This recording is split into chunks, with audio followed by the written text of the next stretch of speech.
మీరు 20 మినిట్స్ ధనుష్ గారికి నరేషన్ ఫోన్‌లో చెప్పినప్పుడు ఆయన చాలా అంటే చెప్పారు కదా సార్.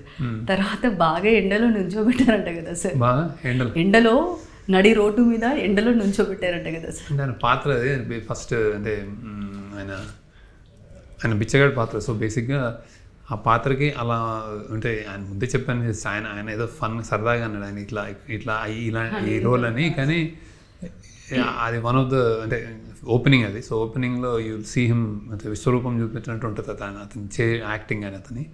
సో కష్టపడ్డాడు చాలా, అంటే అంటే చాలా చెత్త కుప్పలు, రోడ్లు, సముద్రాలు, అడవులు అన్ని అన్ని అన్ని అన్ని అన్నిట్లో రన్నింగ్ తిరిగి అలాంటి అలాంటి పాత్ర బాగా బాగా కష్టపడి చేశాడు యాక్చువల్లీ.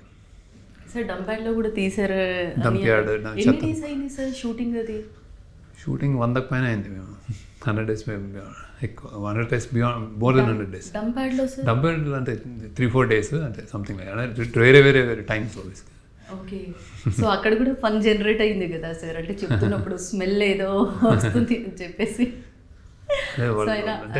నిజంగా సార్ ఇద్దరు రష్మిక అండ్ ధనుష్ చేశారు. సో చాలా అంటే వాళ్ళు అంటే hats off to them. Basically Rashmika కూడా ఎక్కడి నుంచి ఎక్కడ సినిమాలు జస్ట్ బిజీగా ఉంది, జస్ట్ అది చేసి అలా చేసేయడం, ఎక్కడ అంటే లొకేషన్ ఇది అనగానే ఇలా ఒక్క నిమిషం కూడా తడబడకుండా చేసేసింది. అంటే ఏం కావాలి ఏం చేయాలని.